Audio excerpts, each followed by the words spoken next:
Welcome to The Place We Find Ourselves, the podcast where we not only talk about all things related to story, trauma, and therapy, but also have the privilege of hearing some of the sacred real-life stories of interview guests. I'm Adam Young, and this is episode 3 of the podcast. It's also the first episode in which we hear a portion of someone's story. Today we'll be hearing from Mandy. And anytime you share a true story from your life with the general public, you are risking the possibility that there will be listeners who don't hold your story with the sacredness and honor that it deserves. And so as you listen, I invite you to consider, what does it mean to hold with honor the story of another human being whom you don't know? And how can you receive her story with both a sense of sacredness and gratitude, knowing that it has cost her something to engage this material in such a public forum? Let me just briefly tell you a bit about Mandy. Mandy is a licensed professional counselor in Naperville, Illinois, outside Chicago, where she specializes in trauma and abuse. And in today's episode, Mandy talks a bit about how and why she began to engage her story. And then she generously reads aloud a story from her own life, a story about being bullied in elementary school, a story that had a major impact on how she began to see herself and relate to those around her. Mandy talks about the necessity of finding words for the harm that one has experienced and the importance of bringing one's pain to God. I think I also learned, even though the message was often pretty implicit and subtle, that I'm not allowed to embrace all parts of my story. There was definitely a focus on the light and the positive, and neglecting anything that could even appear too dark or too uncomfortable. Mandy goes on to explain how she needed the help of another person to fully engage her own story. In other words, you can't find yourself by yourself. It's the place we find ourselves. It's always we, not I. Now here is my interview with Mandy. When did the whole notion of I have a story and it matters kind of enter your world? I'm someone who has always gravitated towards story and toward imagery and symbol, archetypes. I love all that stuff. I eat it up. So to think of my own life in that way was pretty natural. At the same time, though, growing up in the particular Christian subculture that I have, I think there was a confusing contradiction that I had to live with of being told, on one hand, my faith is about a story. It's about the story of Jesus. And so there's a way that I've been trained to think of narrative and to think of my own narrative in light of the story of Jesus. But the contradiction is that I think I also learned, even though the message was often pretty implicit and subtle, that I'm not allowed to embrace all parts of my story. There was definitely a focus on the light and the positive, and neglecting anything that could even appear too dark or too uncomfortable. So I think I learned, just even intuitively, like my body just took in this message before I was even old enough to name it, that I'm not allowed to talk about certain parts of my story. I can talk about the good stuff, but not the, quote, bad stuff. Not the stuff that's too painful or that's going to make anyone too uncomfortable. So what prompted you then to begin to engage those parts of your story? Oh, a lot of pain. I think the pain had to get bigger than the fear of people seeing my pain.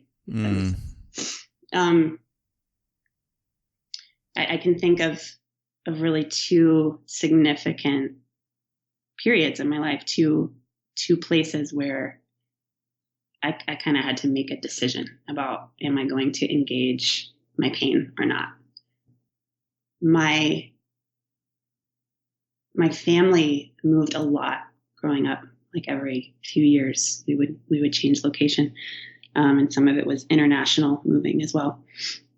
So there was a lot of change that I had to process, a lot of grief, and a lot of that was unresolved, because when you would start over somewhere, you kind of just have to keep going, just move on, make new friends, start to adjust. And so there wasn't ever really a space for me to grieve and to process the loss of all of these changes. And there was also, which we'll probably get into more later, some traumatic things that happened to me. Not, as I said before, not really feeling the permission or freedom to go too deeply into my pain. And I'm someone who feels very deeply, by the way. So I think there was this sense of I'm maybe being melodramatic, that I'm too much for other people. The way I feel is too much. It's burdensome, or it's threatening or offensive. So I learned to shut that down. And I think the first time I really realized there was a problem was I realized about my senior year of high school that I was clinically depressed. That even though I was in a place where things were on paper, on the surface, going very well, and I had a very close circle of friends, activities I was involved in that I really enjoyed, all the things on the outside were right for me to be happy, and I was really unhappy. And my parents saw that and got me into counseling. So that was sort of the first plunge, but I also don't think I was completely ready. I don't think it felt completely safe to actually go into some of the trauma that was in my life. And I didn't feel safe at that point being very vulnerable with another person. So there was some good that came from the counseling, some things about my life that I became aware of that were important, that I was allowed to feel pain about, and yet it was not as deep as I needed to go. So the deep plunge happened many years later. I was in an abusive marriage, didn't really know it. Again, I think this idea that I think I learned not to trust the signals my body was giving me when there was harm. I wasn't allowed to listen to that. So parts of me knew, but I wasn't allowed to know. But that all came to a head. My husband ended up leaving me. And that the pain of having something happen that felt like a massive failure, and was very public. There was no way to hide this pain. It was being done to me in a way that I couldn't hide from anyone. So that was, I think, the big deep plunge where I in a way didn't choose it, but I had to choose to respond to it rather than continue to try to stuff and hide and act like everything was okay. So that was probably the breaking point. So that reminds me of a sentence you said earlier that felt so pregnant and important. And if I heard you right, it was that the pain that you had needed to get bigger than your fear of people seeing your pain. Yes. So can you say more about that? That feels really important.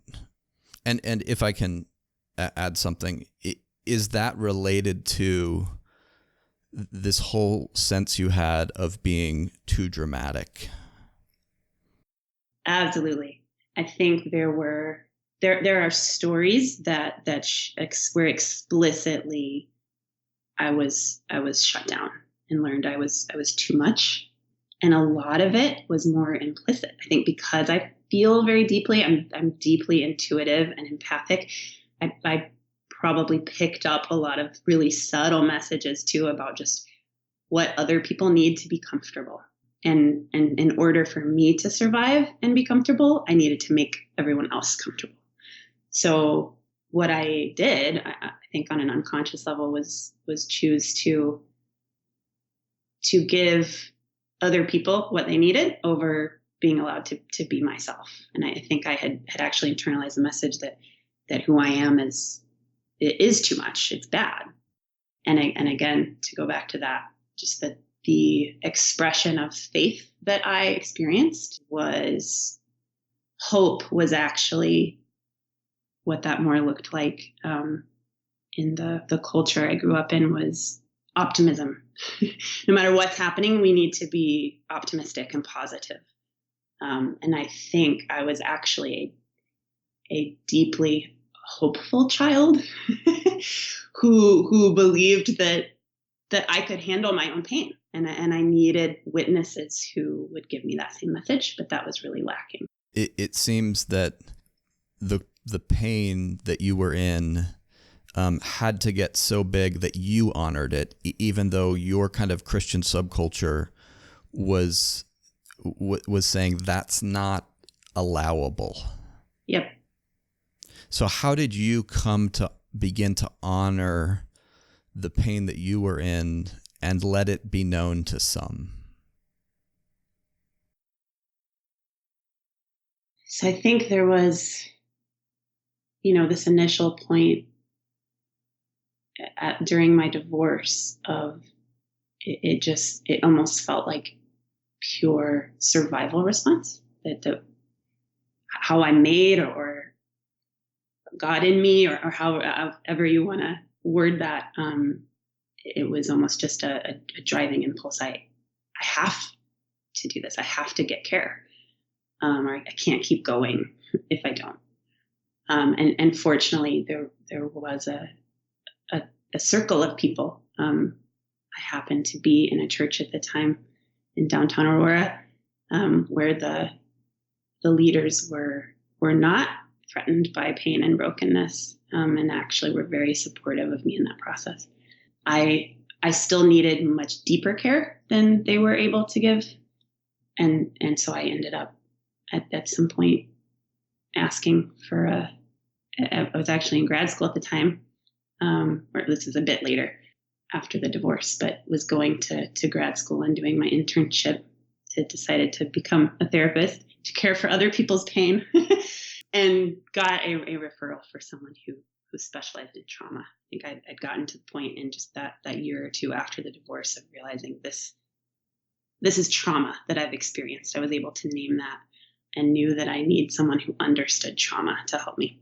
So I started seeing a therapist, and she was really instrumental for me and just giving permission for me to be who I am and to feel what I feel, and helping me to name that while I probably am too much for some, that doesn't make me too much.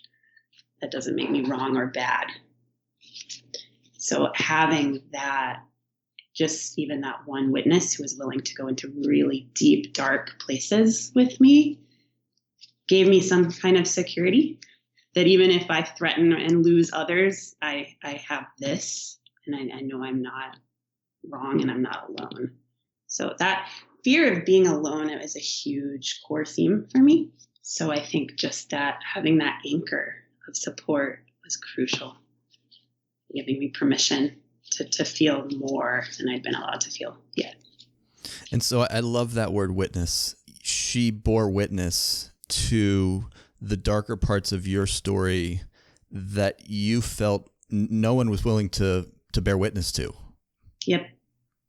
And in bearing witness to those stories, something shifted in you. Yes. And opened. Right. Yep. And I remember too, my spirituality and my relationship with God has always been very important to me, and a source of companionship in the midst of a lot of loneliness in my life. And so I remember this one session with my therapist of naming, I'm afraid that if I get more angry than I already am allowing myself to be, like I need to be more angry than this.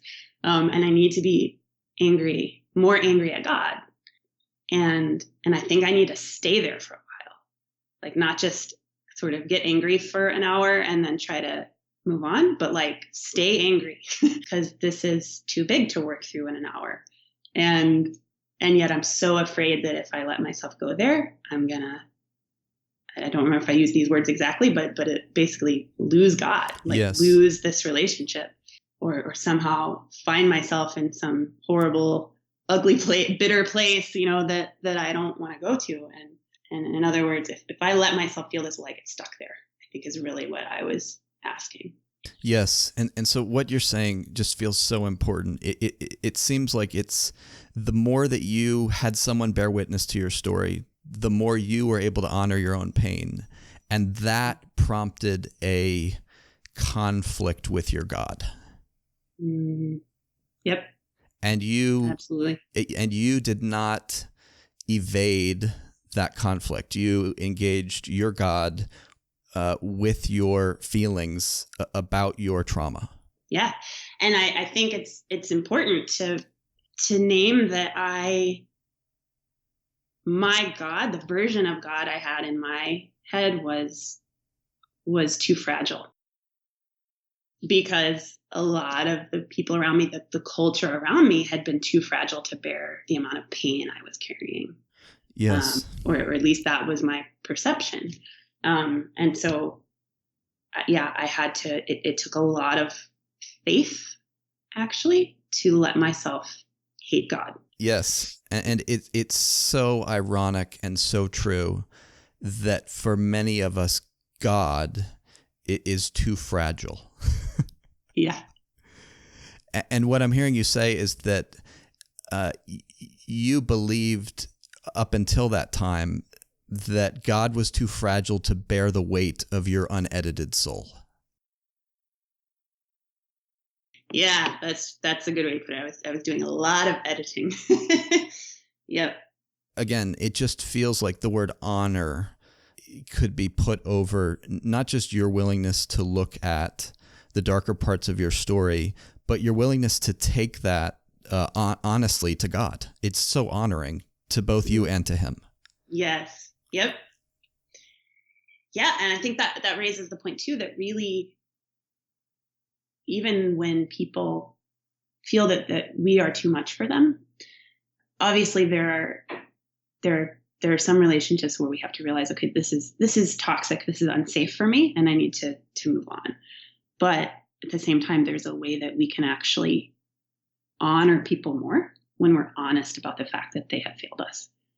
So to speak the whole truth about those who have harmed me, I'm actually honoring the people who have harmed me by letting myself share the truth about my story, how it's impacted me. I wish we had 30 minutes for you to unpack that sentence, because if I'm hearing you right, as Christians beginning to engage our story, invariably the verse that kind of begins to pulse in our heads is honor your father and mother. Yes. Yep. And I know, just for me personally, that it felt like as I began to engage some of the ways that my father and mother harmed me, it felt like I was dishonoring them to do so. But if I heard you right, you're saying the opposite. Yeah. Yeah. And I still wrestle with that, but I feel like I've come to feel that's true. And I think I'm still learning more and more how to unpack that for myself, even for my clients, because that's often a fear I see from my clients. They don't want me to hear them speaking ill of their parents. They need me to know, oh, but my parents loved me. And so this is a subject that comes up a lot when we're taking the courage to step into our pain. But I think the reality is, I was fortunate to have caring parents who do love me. And yet my parents are flawed, because every human being is. And so no matter how good-hearted your parents are, they will have failed you. So we have to deal with these realities, or we're not allowed to actually tap into all of the light that is in us if we can't also work through the darkness and face it honestly. So if we can shift gears a bit, because I know you alluded to trauma related to moving around a lot as a kid, and you have been courageous enough and vulnerable enough to offer a story of surrounding a move. So I'm wondering if now would be a good time for you to read a particular story about something that was harmful, that was painful, and that shaped you. Yeah, absolutely. I have, brought a story from actually my first international move. And it is a story I think that says a lot, speaks volumes about this fear of standing out, of being too much, or really of even letting myself be seen. My family's first year in England was one of my loneliest. I was 10 years old and had just said goodbye to good friends, beloved pets, and a public school where I was at the top of my class and thriving, where my creativity was both seen and encouraged. At my new school, a private all-girls school, I was unpopular and failing all of my classes.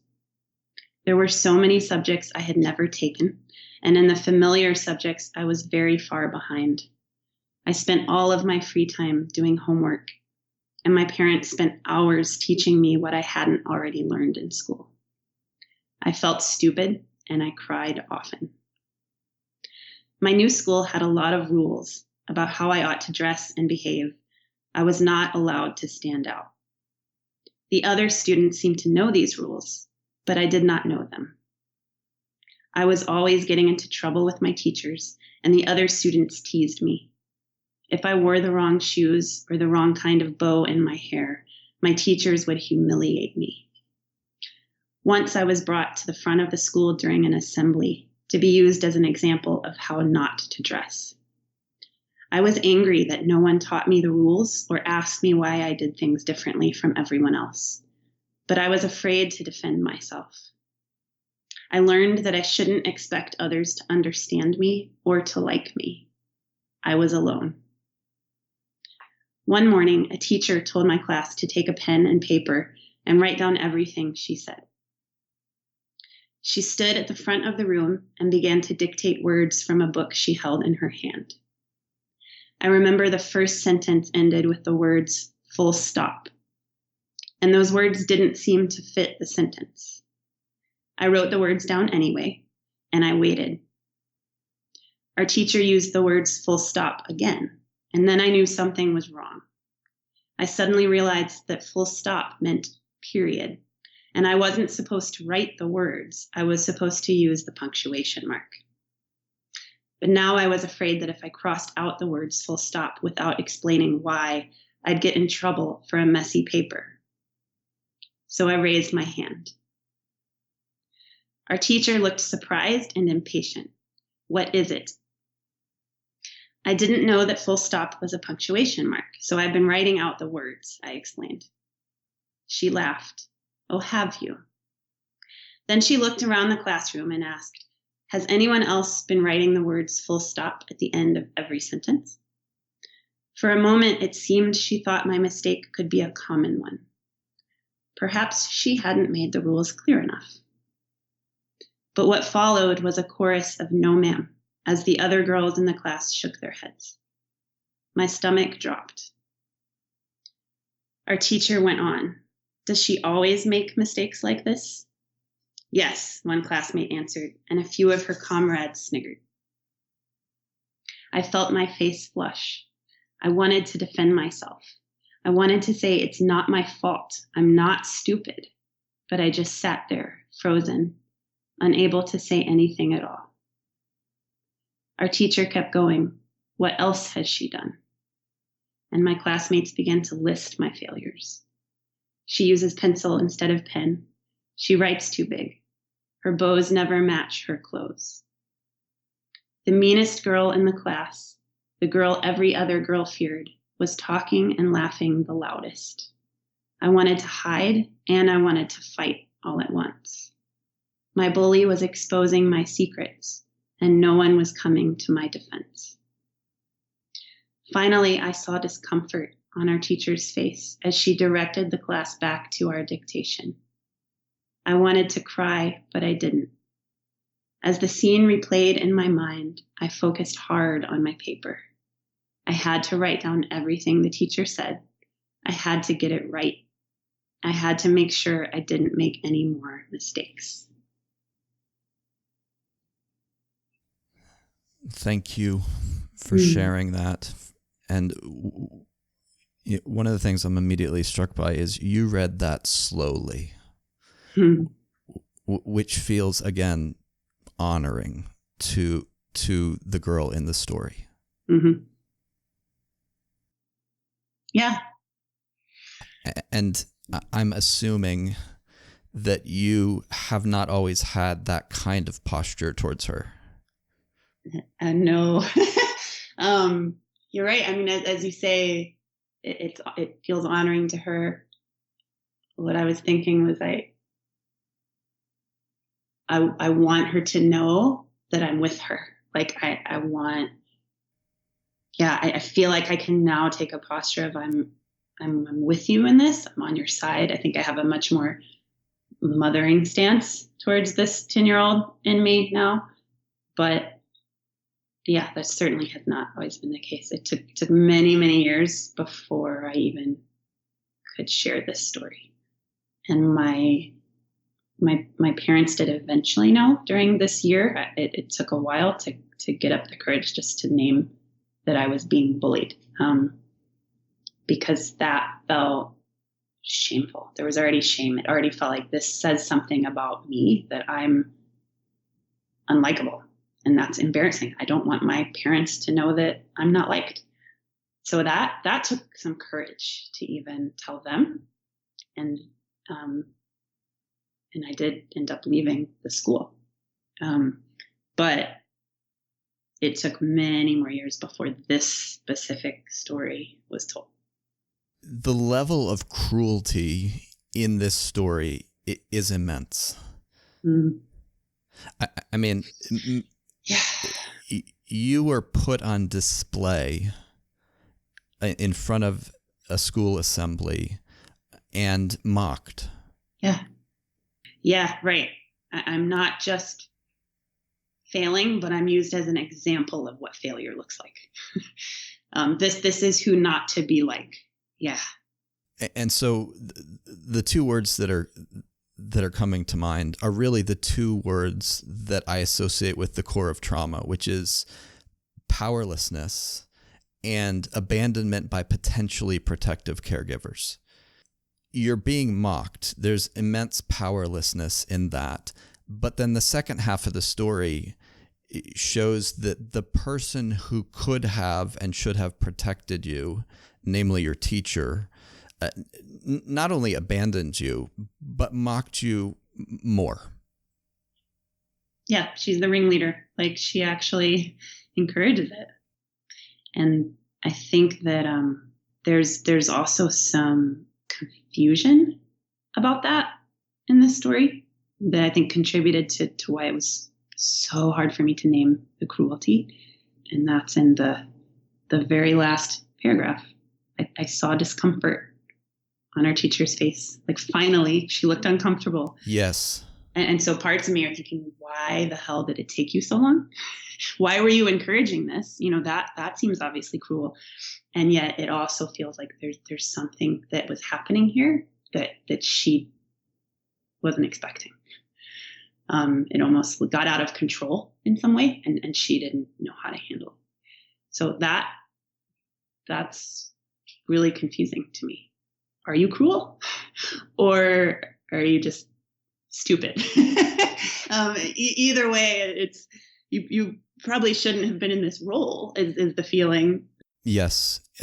But what comes to mind for me is there was that moment when she asked, has anyone else been writing full stop? And you had a thought that this may have been something that everyone was doing, and it was her kind of, there was no cruelty to it. Mm. Perhaps she hadn't made the rules clear enough, I think is what you said. Yeah. And then the hammer kind of came down. Yep. And so that just feels like a setup. Yes. Yep. It's like there's a moment of hope that she seems to be on my side. And I am going to be understood, and there's going to be mercy or compassion. And so I let myself hope for that, and then it's destroyed. It's worse than I expected. Yes. And so in that hope, there was an opening of your heart And it was the opening of your heart that made the subsequent dagger sting all the more and go all the deeper. Which makes me feel like there was an element of seduction that preceded her cruelty. Yeah, it feels like she's playing with me. Yeah. Like, great word. I've already been singled out before this question. It isn't this question that invites her cruelty. She's already decided she doesn't like me. Absolutely, it feels like a game that everyone's playing. You mentioned the last paragraph, and I'm wondering if we can go back to the last paragraph, because in moments of immense heartache, we tend to make commitments. And I heard commitments in your last paragraph, a commitment to get it right, to make sure you didn't make any more mistakes. Yep. So even as you read the story, what's happening in you in that final paragraph? Yeah. So there's definitely like a splitting or fragmentation that happens here. Because on one hand, there's a part of me that is still, I think, holding to it's a justice oriented part that knows, like, this isn't my fault. And it's as I say earlier in the story, I'm not stupid. I think a part of me knows that, and yet this story, there's something that happens in me where I think I become more resolute to avoid this kind of humiliation. Yes. So it's this agreement, maybe not that I am stupid, but that people will not understand me, that I am alone, and that I'm not allowed to mess up, not allowed to make mistakes or to break the rules that other people have, because I will be alienated. I will be exiled if I do, or punished. So, in an attempt to, I think, avoid that kind of violence, I've agreed I can't mess up. I have to be good. I have to be perfect.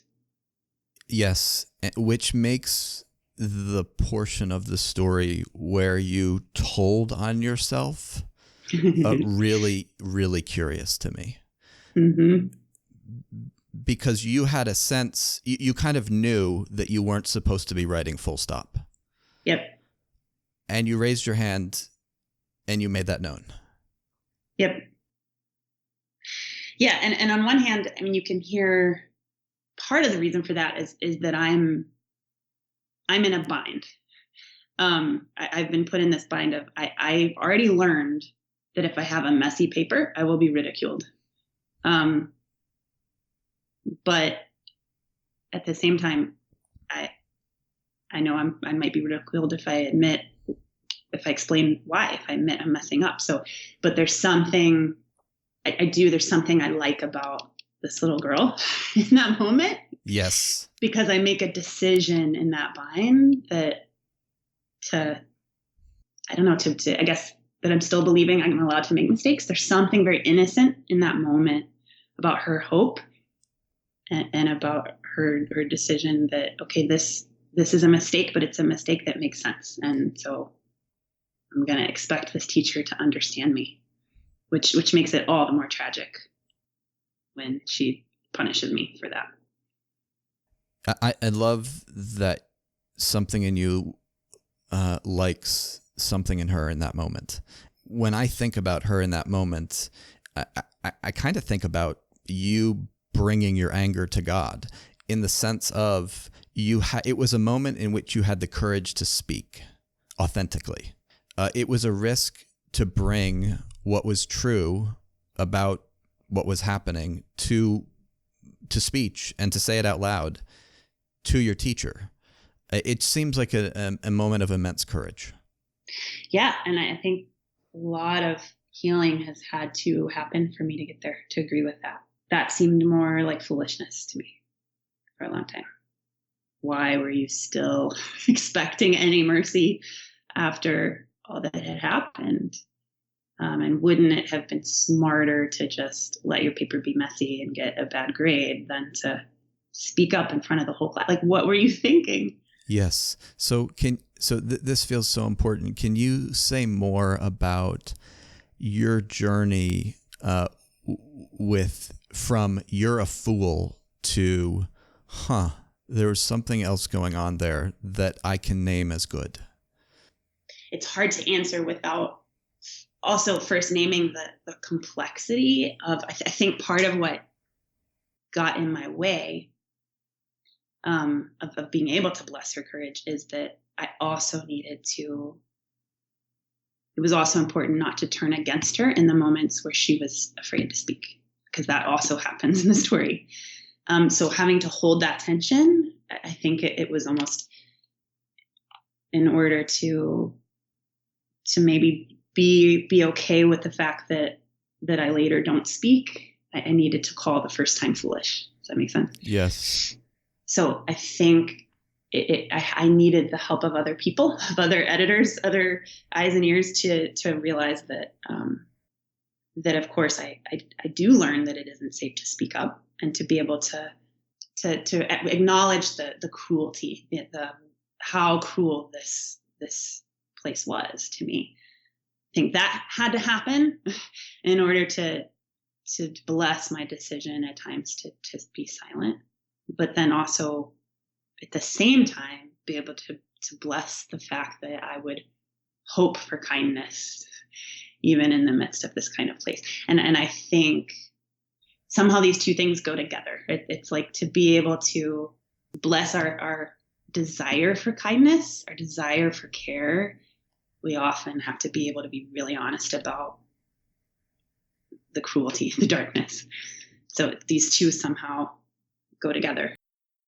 I'm assuming that you believe that a story like this, which was an episode in your life, minutes, that you believe that can shape the trajectory of how we move about in the world. And if that's the case, how did this story shape you? This is another answer to your last question about being able to bless my hope. I think there's the fact that hope can be dashed this easily is terrifying. And so I want to be able to believe that it's just stupid to have been courageous. Like that, if that's true, then I can avoid this kind of harm. I can make sure it doesn't happen. It's sort of a false sense of power that I'm giving myself. Part of the courage of engaging my story is and I think part of what forced me into doing so when I got divorced is having to just embrace the fact that the world doesn't make sense, and it isn't predictable, and I can't protect myself from harm, but I can be a lot more free to respond in healthy and honoring ways if I can be honest about the harm that has happened. So I think everyone can relate to the notion that if I can label myself as somehow foolish for doing X, the world, I can construct a safer world. Right. Yep. So let me go back to the question. How do you feel like this story has shaped how you have moved about in the world? I think I go back to this story as a significant factor in how I learned that I am too much. And so I need to make myself smaller, because if I don't, I will be threatening, I will be offensive. And I think to part of having permission to actually be the passionate, deep feeling person that I am, and to even bless my courage and my bigness, like I had to deal with just how absurd and cruel this story is. The last time that I went back to it and read it and did some editing, I ended with just this feeling of, why did you hate me? Yes. And I realized, I think in that moment, it wasn't really about the mess ups. It wasn't really just about the messy crossing out or whatever mistakes I was making. There was something else that at 10 years old I couldn't understand. And so I blamed my mistakes, and that's what they were blaming. But really it was just, you hated me. And there's something about my presence and me. It's deeply personal. There's something about me that you hate, and I didn't know why. I couldn't make sense of it. But to be free to just name that, it's absurd and it's cruel, and there's not really anything I could have done to prevent it. That's terrifying, but it's also liberating, because now I'm not bound to making sure I don't make mistakes. I might not be able to prevent you from hating me, but I don't have to take on responsibility for making sure you don't. Which opens the door to grief rather than self-contempt. Yeah. I think the self-contempt I initially had for her, that it was so foolish that you would take that risk, that you would trust or expect kindness, hope for kindness. That is a stance that protects me from having to grieve the reality that sometimes people will hate me and I can't prevent it.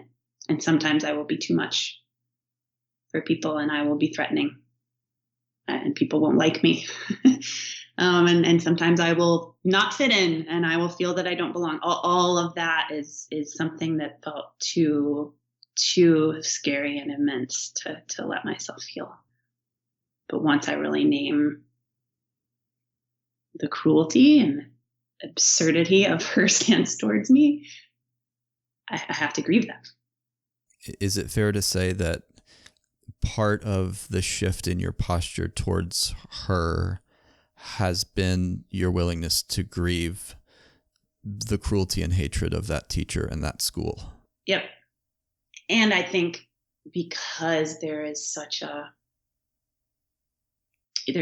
agreement in this story and in many other stories in my life that I am alone, I think I needed that again goes back to why my therapist was so important. And then there have been other people that have also helped me to engage my story in kind ways. And I needed that, to know that there would be kind witnesses before it was safe for me to really speak the whole truth about this place in this moment. I think I needed to know that there are some people who I won't be too much for. And that frees me up to really name that yeah, I was too much for this person, and she was cruel. Well, Mandy, thank you for not only sharing this story, but for your vulnerability and courage in just talking through it and reflecting on it and sharing how your engagement of this story has affected you. Thank you for you are a person who is safe enough for me to take that risk with. Thanks for listening to The Place We Find Ourselves. Music for this podcast was provided by Rick Wilson. Remember to visit adamyoungcounseling.com to sign up for my mailing list. This will keep you in the loop about upcoming trainings and story groups where you can engage your own story with others who are committed to this work.